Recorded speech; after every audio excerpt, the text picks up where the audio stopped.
Early Friday, a major 7.7 earthquake that originated near Mandalay, Myanmar, shook the earth as far as Bangkok. And I will show you a lot of new pictures of Bangkok, what happened there. It's just incredible. There's new pictures that are surfacing. So that was about 800 miles, 1,300 kilometers away from the epicenter. So two hard-hit cities, Myanmar, Burma, suffered extensive damage, with images from the capital of Myanmar showing like rescue teams running around, and you see a lot of rubble from collapsed building. And unfortunately, authorities in Bangkok said that on 3 construction sites, and I've shown you in my last video already, that new tower that collapsed really like 9/11 style. You can see it. I have a new video here where you see it. It's starting to collapse from the top, and that brings the whole tower down. Does that look familiar? I think it does, guys. So interesting for me is because there's a lot of theories going around that 9/11 was like an artificial explosion or controlled. But you see this tower coming down in a similar way. So it is possible that these towers come down like this without a detailed, like usually when they want to tear down towers, like they come down like this with planned explosions. So that high rise that collapsed, that was shocking to see to me, especially since it's a new building that should have special codes. And I get it, it's not finished yet, but still, how that facade or what that was came down, scary, especially since I'm in a high rise right now in an area that is prone to produce, has 2 big ones that are overdue in this area, worse than this one. We're talking about magnitude 9. So experts say that this earthquake, this massive earthquake, occurred along the Sagang Fault. And it's close to the Earth's surface, and that's why it has generated these intense seismic forces. If it's shallow, you feel the shaking way more strongly. And the USGS, the US Geological Survey, thinks that nearly 800,000 people in Myanmar have been within that zone that has the most violent shaking. And unfortunately, it looks like more than 1,000 people, maybe more, are lost right now, but they don't have any details so far. They need to do some counting. And why do earthquakes like this happen? And why do they happen in certain parts of the world? That is also an interesting topic that we want to look into in this video. We know that the Earth's crust is broken up in several pieces that we call the tectonic plates, and they kind of fit together like a jigsaw puzzle. And mostly we can say that that formation is somewhat stable, but along the edges of these plates, they are moving. And then the pressure builds up if sliding plates get stuck. And that is increasing the pressure very slowly for decades or hundreds of years. And then all over a sudden, these rock plates will jump if the pressure is released. They're stuck, and then they get suddenly loose. And that triggers these massive earthquakes, and everything's shaking. We know the Cascadia Fault on the west coast of the US and Canada is overdue. The plates are stuck. There's a subduction zone. They're sliding underneath each other. They're stuck. But when this releases, the plate will jump up, and that will trigger this massive magnitude 9+ earthquake with a devastating tsunami only within 8 to 15 minutes. So usually, these monster earthquakes occur along the edges of these tectonic plates, but the impacts of these earthquakes are felt in a much wider region usually. And we also, of course, have earthquakes like this that occur in the ocean, but they don't draw that much attention. But the ones that are occurring like right now, close to where people live, causing losses and injuries, most often from collapsed buildings, those are the earthquakes that we're all afraid of in Japan, in this area, but also in North America, South America. So what do scientists know about these earthquakes in advance? Do they know something? The scientists have a good idea where are the most likely spots that earthquakes like this will occur, but they can't predict when they will occur. We only know, well, they're overdue, they're 50 here, it's like 50 years overdue, or there's a chance of like 50% that it happens in the next X number of years, but that doesn't help you if it's happening tomorrow, right? You don't know.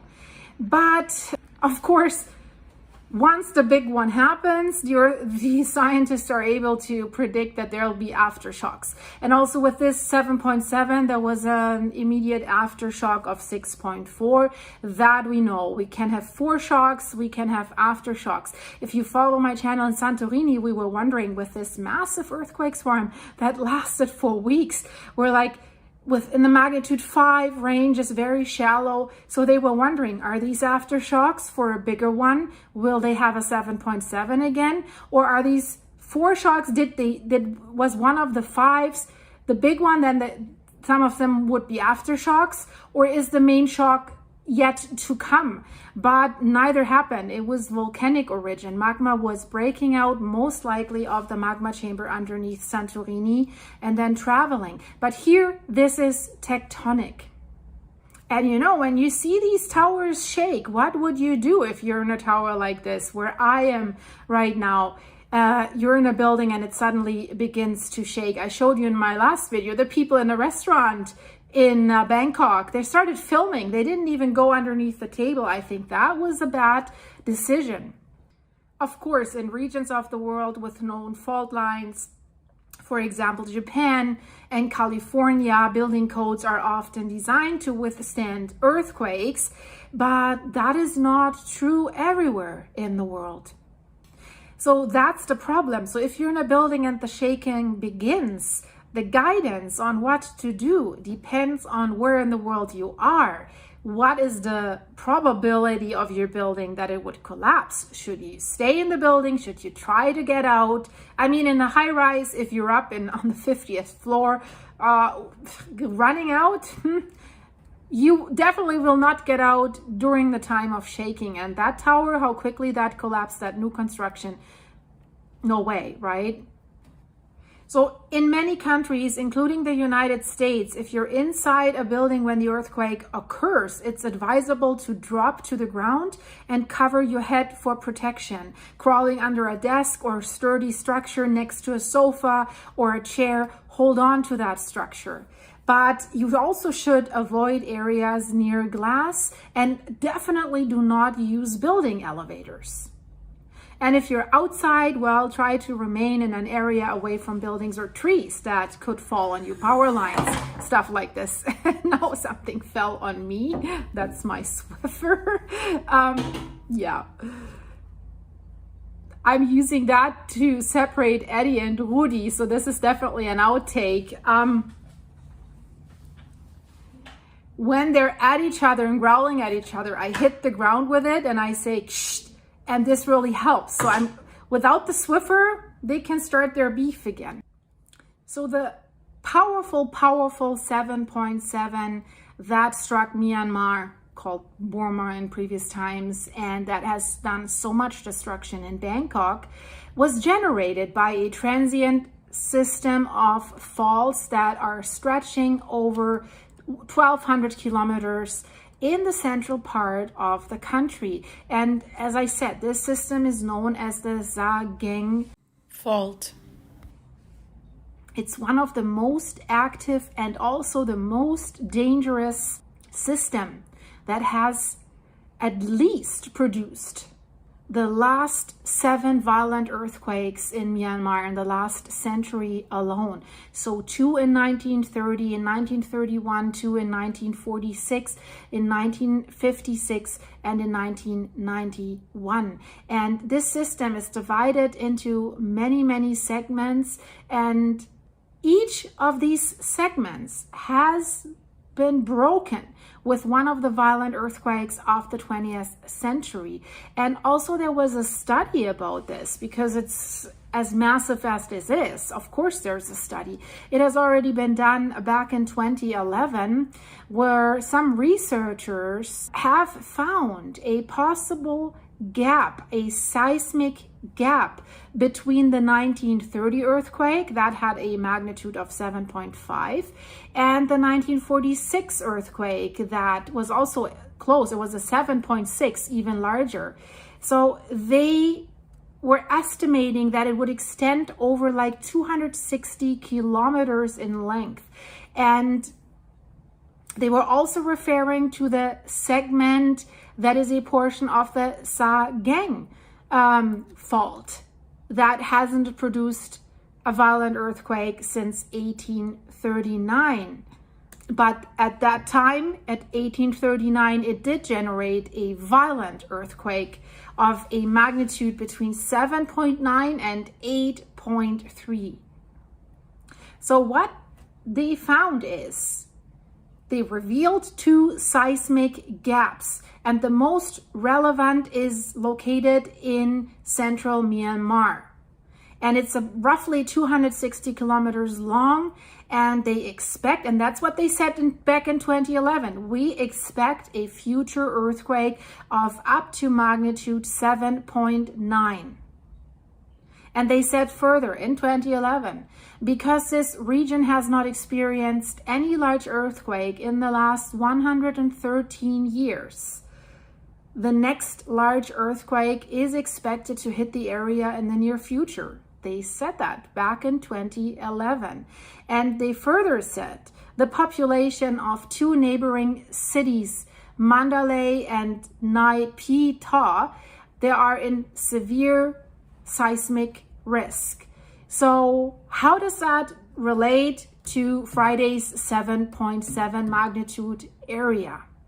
And it looks like that this earthquake was generated by this usually very silent for over 100 years segment of the Sa-Gang fault, because the epicenter is right there in this segment that they were talking about in 2011. And also the USGS has done a preliminary modeling, and that also matches, because they say that that fracture that's happening there that was produced by that earthquake stretches for at least 250 kilometers. So that's almost exactly the estimated length of that gap that the researchers found in 2011. We don't know if it's exactly the same yet, but in 2011 they were warning about this area. Of course you can say, well, that's over a decade later, but it's pretty close in terms of predicting a big one. Imagine the west coast of the US and Canada, cities like Vancouver, Seattle, Portland, if they could say, guys, within the next 15 years, you will see the big one, the magnitude 9. Oh my God, I would move away from here as quickly as I can, because within the next 15 years means this is really close, can happen at any time. It can still happen at any time, don't get me wrong, when they say in the next 200 years, right? But if they can narrow it down like this, scary stuff. And we know many cities are not up to codes with their buildings, and buildings will collapse in the US as well, in Canada. I've made videos about it. Check out what's going to happen to British Columbia. Made a video about especially the capital, Victoria. But if you look at the pictures here, you see these buildings tilt and fall over, and the bridges collapse. This is massive what's going on there, guys. I'm so sorry. You see a picture of the airport, and you see the roads are cracking, cracks are opening. That's what I'm always worried. And I say, if you follow my channel at the Campi Flegrei super volcano in Italy, they have these evacuation routes getting away from the volcano, but there will be big earthquakes before the volcano breaks. And then the roads could look exactly like they're looking here in Bangkok, Myanmar. And how do you want to evacuate? Because they're based on like buses, bus drivers, 500 buses that are waiting in an area with over 6 million people. And if the roads look like this, game over in my opinion. And homestead collapse, if they fall on the roads, I mean, you see these are so many. And what is absolutely stunning is these high rises that have the outdoor pools on top, how that water is coming down there. I imagine, and I've heard that there were people in the pools. This is scary stuff, guys, absolutely scary. And also I want to talk about, especially in this area, we see a lot of like twin tower styles that have connections in between so that you can get, even if you're higher up, from one tower to the other tower. And the videos that I've seen, we see it here, it's really scary stuff, how these bridges are separating because each tower is shaking, right? So they should have these bridges on a shaking so that they can expand and shake so that they don't break. Of course, right? If the towers are made to sway, and you see this in the videos that I have put in the background here, each tower is swaying. If they don't sway simultaneously, of course this breaks, right? I think they understand that now. So absolutely mind-breaking what has happened there, guys. And again, this shallow depth, that has created maximum intensity. They say the intensity was maximum. It was 9. That's not the magnitude, but the intensity of the shaking, the acceleration basically, because it was so shallow. Absolutely crazy. A lot of heritage sites, palaces, temples were completely destroyed. You see some of the pictures here. So yeah, guys, that was an update. It can happen in many parts of the world. So if you live in one of these parts, be prepared so that you know what to do. And be also prepared, it could trigger a tsunami that might come at your place right away, like the west coast of the US and Canada. 8 to 15 minutes, you will have to seek higher ground. Experts are saying the shaking can last several minutes. If that ends, run. They tell you, and this sounds cruel, do not turn around, do not help anybody, you do not have time, run. And the thing is, be always prepared of your surroundings. Where are the evacuation routes? US in the West Coast is very, very good. You know if you're in a designated tsunami hazard area or not, or if you're leaving it, and there's maps where the evacuation routes are if you're walking on the beach, and there's signs. Here in Canada, maybe in Tofino on Vancouver Island, Vancouver, nothing. Vancouver doesn't expect a violent tsunami because there's so many islands. But I just saw this today. Oregon, the city department of one city in Oregon has released that. Even if it's just 2 meters high, which can happen here in Vancouver, it can drag you out. It brings cars to swim. People can drown. It's still dangerous. So you need to know where is your higher ground, where to go. So guys, if you liked what you saw, please leave this video a like, share it with your friends, create awareness. And if you want to support the channel, you can buy me a super here on YouTube or go to the links in the descriptions.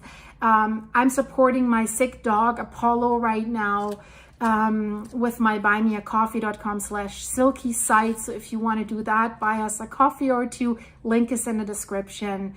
And thank you so much for your heartfelt messages. And that's the Swiffer again. If you want to become a member of the channel that supports the channel as well, also click the link in the description. I'll release some behind the scenes videos. And if you wonder why I said that's the Swiffer again, this is an outtake. It's going to be available in the membership level very, very soon after this video is released. So thanks for watching, guys. Stay safe. Bye.